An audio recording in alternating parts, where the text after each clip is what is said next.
What up, everybody? It's your boy Adrian. We're back here once again.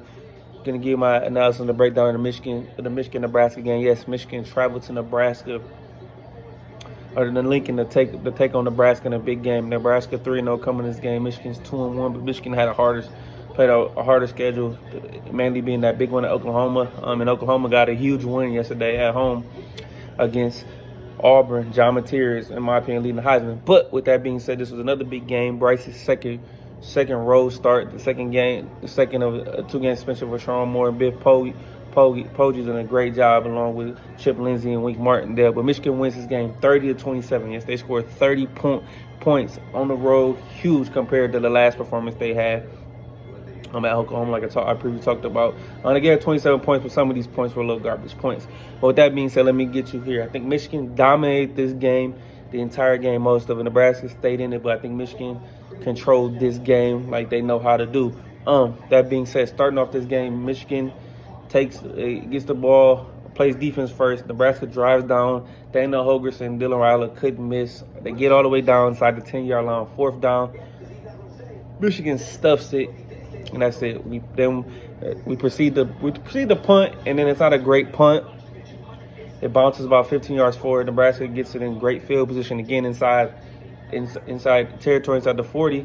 Proceed to miss a 44-yard field goal. Yeah, and then Michigan drives down.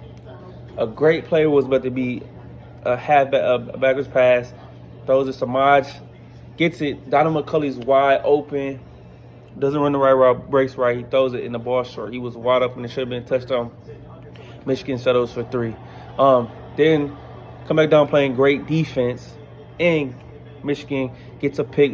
Jair Hill breaks on the ball. Dylan Ryler thinks it's man-to-man coverage, but it's zone. Jair breaks on it.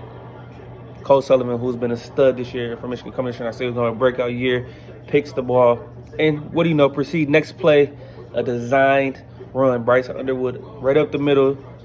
The linebacker leaves, vacate the middle of the field, open. 37-yard touchdown. Michigan is up 10-zip. And defense continues to play well.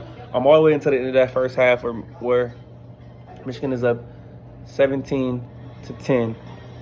And Dylan Ryler, Merrill calls a timeout with 1 second left. Dylan Ryler proceeds to drive back. You know what happens. Ja'Cory Brownie, the only one. There's 5 defenders back there, catches the ball at 17 and all. And I'm panicking at halftime because I'm like, we got to keep this together. This is where I get real nervous, just thinking about that they could blow this game. But they kept their composure and went and dominated in that second half. Get a field goal by Zaveda. A lot of things went well for Michigan, running the ball very well. And right before the half, before the Hail Mary, Justice Haynes gets a big run to get it 17-10. But that's a good thing. That's the thing I'm looking forward to. Then Michigan continues late in that game. They were in control of this game, like I said. In very, very good control of this game. Cannot ask for more. To really seal this game up, Michigan in the fourth quarter went on a 16-play, 77-yard drive, ate up 8 minutes and 46 seconds on the clock to go up 30-20 with 3:54 left. Nebraska goes down and scores. Pretty much has to do on onside kick. Doesn't get it. Michigan takes a knee and wins this game. With that being said, how Michigan got there was the fact that I'm going to start with the good things that I liked. The defensive line was dominant in this game, and they moved Jayshon Barham to strictly edge for this game. They've been experimenting, especially in the Central Michigan game and throughout the year, and they talked about it coming to the season that he was going to be playing off the edge more, and he did just that. Yes, 7 sacks from this defensive line and from the guys. 7 different players had a sack. Ernest Hausman, Jimmy Roden, Sean Benny, Derek Moore, Cam Brandt, Inu Etta, just everywhere. Dylan Ryler was pressured 49% of his dropbacks. It's a dominant performance by this defensive line. We talked about how they had depth. They don't have the superstar elite talent like they did with Mason Graham and Kenneth Grant. But they have guys. A lot of these guys are going to play in the NFL, and they did their thing. They just overpowered and bullied Nebraska, and that was what I like to see. Also helped with the play of Jimmy Roder and Cole Sullivan. Like I talked about earlier, he's going to be a breakout star. He has a pick in his game, 6 tackles, 2 tackles for loss. He was just all over the field, sophomore. He is going to be a star. I'm telling you guys. I see it. No doubt about it. Can't ask for no. And we talked about this year. The secondary was inexperienced. I think that's the weak point in Michigan. But when your D-line plays like this, your secondary doesn't do anything. And shout out to the freshman, Jaden Sanders, starting again, number 27, had his first pass breakup. He played well in this game for a true freshman. And we had some of these guys coming in, these young guys making a run. We have 14 different DBs play today, or played this season so far already. That's some depth, that's some talent, that is getting a lot going. Also, Rob Moore made his debut. He had a tackle. This is his first game since the national championship game against Washington. As he battled through some injuries with the ACL and the meniscus. So it's good to see him back on the field. He'll get more playing time and get even more confident. But this defense was great today. They gave up some yards. I know Dylan Raiola had over 300 yards, but you can take away 52 yards on a Hail Mary, and we pretty much shut Nebraska down on total yards in that second half. So I can't complain. We were on the field. Nebraska ran 71 plays. That is a ton of plays. Michigan had some explosive plays. So I mean, like I said, I can't complain about it at all. They did what they were supposed to, man. So that's what I can say. And then the other thing is go to the offense. The offensive line continued to play well. The rush offense, 31 carries for 290 yards. Yes, Justin Haynes does it again. His fourth straight 100-yard game. Fourth game is moving 100 plus yards every time. 17 carries, 149 touchdown, and a 75-yarder right before half. Just explosiveness. He already has two 75-yard run touchdowns, another 50-yarder on the year. Jordan Marshall even comes in this game. I think Justin Haynes kind of got banged up late in that game, but I think he should be okay. Jordan Marshall comes in a 54-yard touchdown in the third quarter. 6 carries. Need to give him some more carries, but it's clear that Justin Haynes is the future workhorse. But Michigan gets him in, and we kept using Bryce in the run game as well. You see with the touchdown he had 8 carries, 61 yards, 1 touchdown. So I'll take it. Gray Crippen, it's been well. Jake got, I never pronounce him right now. Jake G, we're gonna call him, but second career start with Brady Norton and Giovanni El Hadi out. Played well in the second game. So when those guys get back, we're gonna be able to have even more depth and be more experienced. Seven runs of 10 plus yards in this game. 21 plays of 20 plus yards this season. Explosiveness in the run game. They do what they do well. They like to run the football, and that is good. And they did what they needed to do, and took advantage of Nebraska's weakness to be able to win this game. And they controlled every bit of it. So don't let the time of possession fool you, because it's a little off, because Michigan's explosive plays got them touchdowns, and that's what you needed. Quick scores. You can't always run 10, 12 plays. It doesn't always work. But with that being said, let's get to the part where one more thing. Dominic Zaveda, 3 for 3 on field goals as well today. Is much needed. He's been a little shaky to start the season, which I did not expect from him. Had 2 missed field goals before this game, but good start. Good for him to get them confidence back up.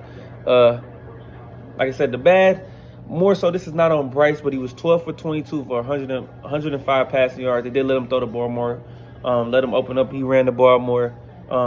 Bryce is excellent throwing on the run. Put him on the run. He has a lot of touch and velocity. Like I said before, he needs to take a little bit off the throws, a little bit, especially when they're shorter throws. You always got to zip it in and get it a nice soft catch so the receiver can get his hands on the football. But also, these receivers continue to drop balls. Michigan has, according to PFF, 11 drop passes this season. You gotta help Bryce out with that. It is clear this is the true weakness of this team, especially offensively, and I can only imagine what's going to happen in this offseason. We got a couple of 4-star receivers coming in, recruiting, and they're going to hit the portal, and I believe we're going to get an elite portal haul in this coming up. So we got to do what we do. I see some of these guys getting better, but Channing Goodwin, couple of bad drops yesterday. He had one. Bryce hit him on the money. Stood in the pocket, right over the shoulder, the breadbasket, kind of out of his hands. He could have caught it, though. He had another one where he had to kind of come back for it. Samaj had a couple drops. So it just got to be better. McCulley was okay. I think that's our best guy. But we got to find a way to get the ball vertically down the field to him. He's 6'5". Throw him some jump balls. Figure something out. Like I said, the passing game is much better than it was last year. But 12 for 22 is going to get better. He's playing on the road. But the receivers have to help him out. They left at least 50, 60 yards on the field. So the pass numbers are a little skewed, but like I said, at the end of the day, it's not Bryce's fault. He's going to get better. Just got to get more talent at receiver, but we got to kind of work with what we got right now. And these guys got to hold on to the ball, especially when he gives them a ball. So I say. And then secondary, still young. They can get taken advantage of, but getting better. So I like what we're doing, especially at DB, playing all of these guys now. Like I said, 14 guys DBs have played this season. We've had some injuries, you know, with Zeke Berry. Shamari Earls was a talented true freshman I like. He's been banged up. He was questionable coming to this game, but he did play. He drew a PI, which I kind of think was nip and tuck. It was 50-50. The receiver was grabbing on him as well. But like I said, Dylan Riley threw for 308. 41 passes though, like 52 yards was the Hail Mary. But all in all, there's a lot of things to work on, continue to get better. And now with that win, that is huge, man, especially going into this bye week. Then you open up Big Ten play, hosting Wisconsin, who's terrible this year. They just got smoked by Maryland at home. Maryland has a freshman quarterback, Malik Washington, who's playing phenomenal as well right now. So a good start. You got a Wisconsin team. Then you got another true road game where you got to go on to USC, who's undefeated right now. And they're looking real, real good, but one game at a time. But got to the quarter part of the season, third of the season technically. So 4 games in, 3-1. Good. You can make the college football playoff. It is possible, man. You can get to that Ohio State game with 1 loss, man. They're playing well right now, but I like where the Wolverines are at. Great win to go in Nebraska. Nebraska continues to choke it away. They can never win a big game.